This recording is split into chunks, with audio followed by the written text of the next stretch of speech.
Can the Democrats take back the Senate? That's the question everybody is asking right now. You know, the Democrats need to conquest at least 2 out of these 3 states, Texas, Iowa, and Ohio. Those are the 3 states Democrats need to conquer at least 2 out of these 3. I'm going to show you right now my projection, the map, and what is at stake for this election. So as you can see over here, this is the map for 2026. This is the map that we got in 2020. It's really the map the Democrats need to play with. And right now, as you can see here, we do have some competitive states that were competitive states in 2024, like Michigan, we have Georgia, we have North Carolina, we have Arizona, we have as well Maine. I'm saying Maine not because Kamala was very close there, but just because there's a sense that Susan Collins is a very strong incumbent here, and she was able to win basically every race in Maine for the past like 10 or 15 years. And right now, we'll see if it will be the case this year. Now, I'm just gonna go. This is the map the Democrats need to go with. We do have 2 special elections: Ohio, because J.D. Vance,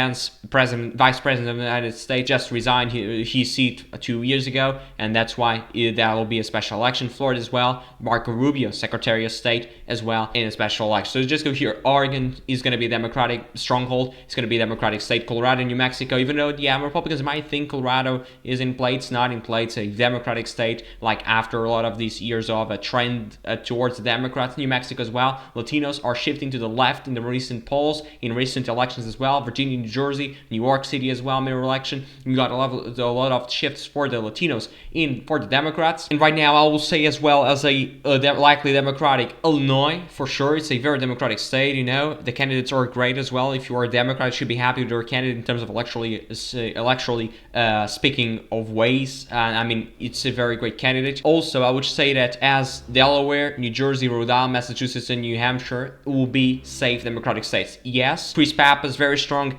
House member from New Hampshire, now senatorial candidate, probably will win against John Sununu, even though, Sununu is a very strong candidate. You know, Sununu family in New Hampshire is such a strong family. Got Chris Sununu, governor of New Hampshire, former governor. You see that, but I still give it as a likely D because of that chance. It's a Democratic year. It's not easy to conquest a state like New Hampshire, even though yes, it's a very Democrat, it's a toss-up state. Trump lost by all around 2 points. I still think it will go towards the Democrats. I'm not going to talk about Maine right now. I'm going to say Virginia will end blue, probably by 15-16 points margin. That is my opinion. And right, Minnesota as well will go blue eventually. Now the Democrats are at 45. They just need now 6 extra seats in order to win the majority. It's not easy. I would say they will win Georgia. Why? Because Georgia, John Ossoff, strong incumbent. As you can see here in Georgia in 2020, this was the race. Purdue won the first round with 49.6%, then he lost the second round, the runoff, with John Ossoff. And John Ossoff was very strong where? The suburbs of Atlanta, Fulton County,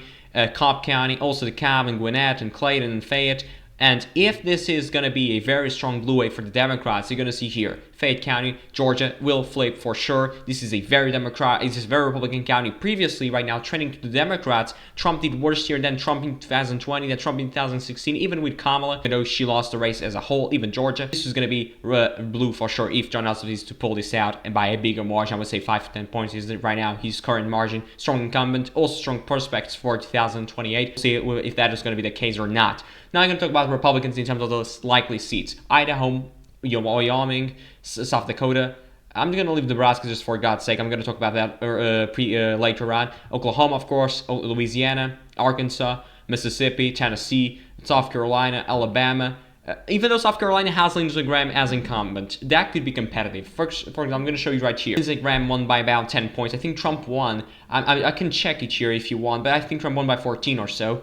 It was by 12, so 12-10. That was an underperformance, not a lot, but Lindsey Graham is not like inside the Republican Party, so we would qualify him as a vulnerable incumbent, even though he is in a state like South Carolina, which is very widely Republican state. You can see here the polls. I don't know if you have polls from in South Carolina. I think we don't. I mean, if we do, we don't have polls in South Carolina because it's not a competitive state. At least it's not supposed to be a competitive state. Now we're going to talk about Kentucky. We'll go to the Republicans. Also, very interesting candidate there. It's Mitch McConnell now retiring, so I would suspect we're going to have another interesting candidate, probably MAGA supported, because Trump will probably endorse a candidate, and West Virginia will go to the Republicans, and I would say this is like this at least for the time being. So 46 Democrats, 43 Republicans. When you see to this scenario, now we're talking about the more competitive states, I would say. Even though you might think that those are not competitive, I would say they are, because the Democrats are doing a very great job at turning out voters. Especially we saw that in many elections right now. Wisconsin Supreme Court, 20 points for the Democrats.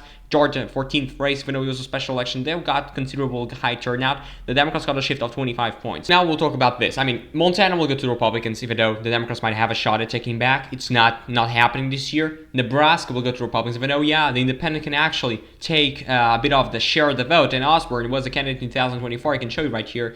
Against Deb Fischer, he was within 7 points, even though, yeah, probably will go to Republicans, even though by not a very wide margin, and that will be interesting. Also, he said that he will not caucus with any of the parties, so that will be another case to be looking into it. Now we're going to talk about Kansas, even though, yeah, Kansas have.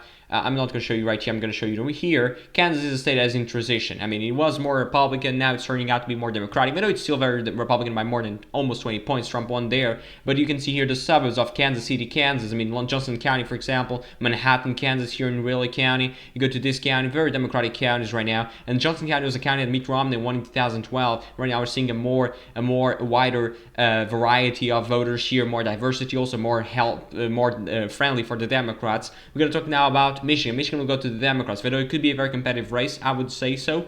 Right now, I'm not saying, I don't know if we do have polls here about Michigan. I'm not so sure about it.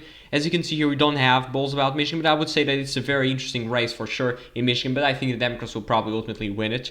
Now we're going to talk about Maine. Maine is a very interesting scenario. It depends on the candidate. I'm going to show you right here what I mean. If the candidate is Janet Mills, governor of Maine, Collins will probably win. If it is Plattner, I think Collins will probably lose, and that's what I think right now. Plattner is probably going to be the nominee, even though, yeah, Collins is trying everything she can to win the race, win the primary, but it will not be easy as she probably thought starting this race a couple of times ago. I will say Florida will go to Republicans. I don't know. I don't know why I didn't select that, but Florida will go to the Republicans for sure. And now I'm going to talk about the four we have left. Of course, North Carolina will go to the Democrats. Why? Roy Cooper, very popular governor. I can show you right here, he in 2020 that he was re-elected governor. When Trump won the state again, even though Trump was not very popular back then, Trump lost the race fight for president, but he won North Carolina, and Roy Cooper was able to win North Carolina by about 4.5 points. That was a great margin. You could see with the strength around the research triangle. This is Wake County, Durham County, outside here, very important city for the Democrats. Go to Charlotte, that's Mecklenburg County, the biggest county in the state by far.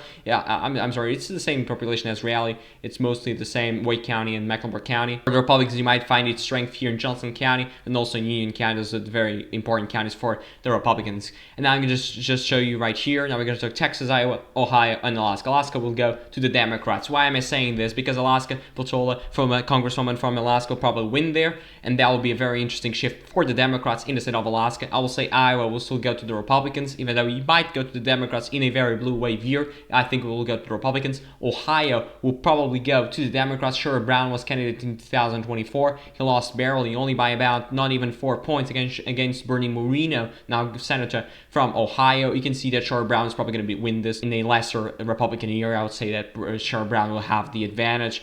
I don't know if we do have polls here of Ohio. Maybe we do have, but as you can see, we don't have actually. But Maine, as you can see here from the Maine Senate, you can see Plattner is winning the primary, Plattner is winning against Collins, and Collins is winning against Mills. That's our expectation as well. Now we just have Texas left, and Texas will go to the Republicans. But I think that Democrats might have a shot, but right now I think the Republicans are still the advantage. They still have the advantage here, and this is my prediction: 51 Democrats, 49 Republicans. We'll see whether I'm right or not, but I'm gonna have a monthly video about the Senate, running it to the 2026 election. So I just want to say thank you for all the support, and don't forget to subscribe to the channel if you're new. Leave a like down below, and I'll be back on the next video, which will be on Thursday, the live stream. Thank you.